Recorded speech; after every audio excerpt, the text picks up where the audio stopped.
Hey everybody, I just wanted to make a quick video on the topic of a recent video from the Academy of Ideas YouTube channel. They recently had a video on can decentralization save humanity? And I thought that it was an excellent video. And I just want to add something to the discussion. This is a topic that I've thought about for a long time, and I am also in favor of decentralization in terms of governmental powers to basically make government more effective and make individuals more free. So, one of the things that I did think that was lacking in the video was it described the benefits of decentralization, the benefits of having small, locally governed communities, but it didn't really talk about how to get there and what that would look like. And so I want to just bring up two things that I think could be very helpful in that regard in getting us to a human centered society that is composed of many decentralized governmental communities or human settlements. The first thing is the idea of a watershed. I'd encourage you to just go ahead and type into Google the term watershed. A watershed is a geographical feature that describes how water moves through an environment. And what's cool about this idea is that if you can control or manage a watershed as a community, you can control your water access, you can control your soil access, and potentially you can control energy generation through hydroelectric power. So it's like the ideal platform to build a community around. And watersheds are fractal patterns. So there's larger watersheds that are composed of smaller watersheds. So if you are able to buy a piece of property that has a watershed or many watersheds on it, you can then manage that land to produce food, to produce power, and to have access to clean water.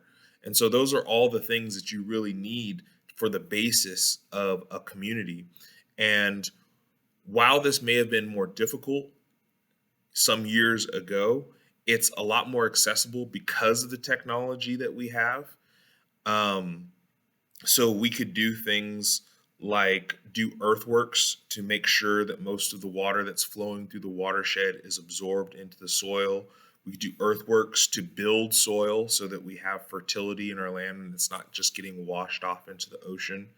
There are a lot of things that you can do once you have control or a community has control of this type of environment.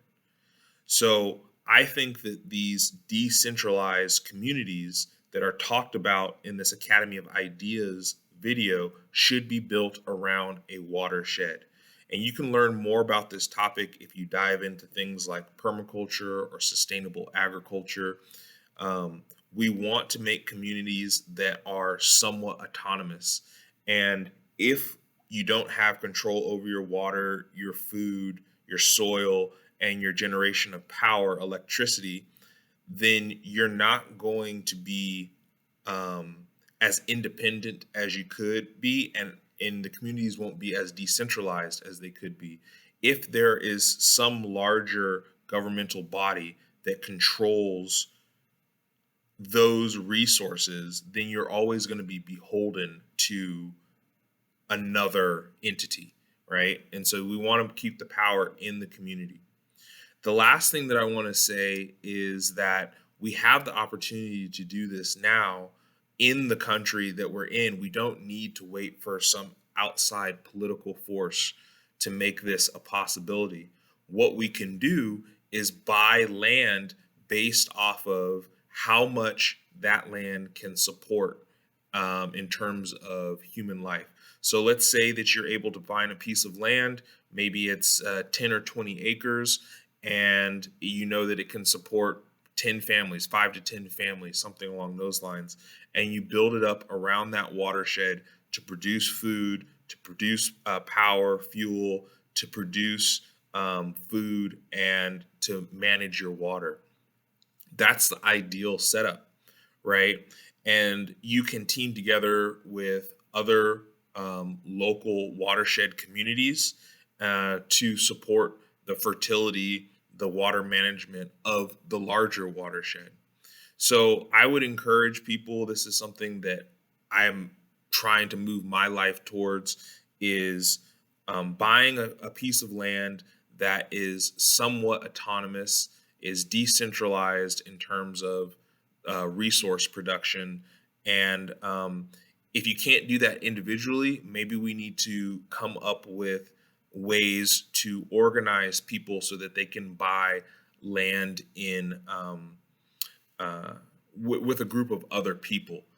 So land prices are expensive, especially in California on the coasts, but it's actually quite inexpensive if you are buying it as a group of people.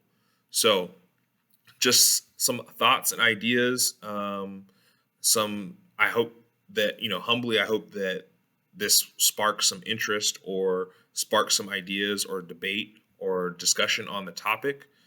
But I just want to give a shout out again to the Academy of Ideas YouTube channel. They are always make excellent content, and I just felt really motivated to comment on their recent video. So thank you for watching. If you like this content, go ahead and hit the subscribe button. If you have any questions or comments, I'd love to hear from you in the comment section. Until next time, have a good one.